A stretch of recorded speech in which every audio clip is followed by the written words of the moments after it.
Bhakti is not a show. Bhakti is a transformation.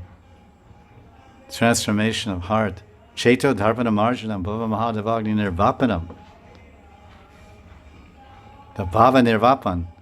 This bhava sagar, this forest fire has to be extinguished by pure consciousness. Cheto dharpanam arjanam bhava mahadava dava agni. Agni means fire, dava means forest. Mahadava agni. A big forest fire. Nirvapanam. Destroyed, put out, extinguished by Nam. Cheto Dharpanamarjanam Bhava Mahadavagni.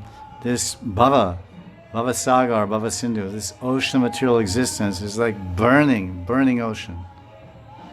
And all around we're being burned and drowned and consumed. We should take full shelter of pure bhakti. Not get dissuaded or diluted or diverted. It's called ekanta. Everywhere in the yoga system, ekagrata, Patanjali's Yoga Sutras. And everywhere, we also have meditation in Bhakti Yoga. We have smaran. We have smaran as 5 aspects. Smaran and dharan and dhyan and dhruvanusmriti and samadhi. In the Yoga Sutras of Patanjali, there's also 5 aspects of smaran or meditation. Our goal is prem samadhi, not brahmasayuja samadhi or brahman samadhi. So we have to follow the process very purely,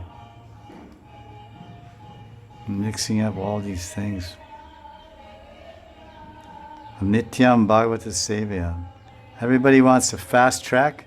Everybody wants a fast track. Oh yeah, some magic potency, some magic formula. Hocus pocus.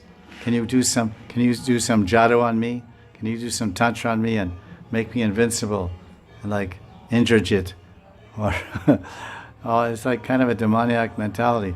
But everywhere when you read the Bhagavad Gita or the Bhagavatam, it talks about bhakti and pure bhakti. It talks about Ananyas Chintayanto Mam. 7th chapter of Gita, verse 19, 22.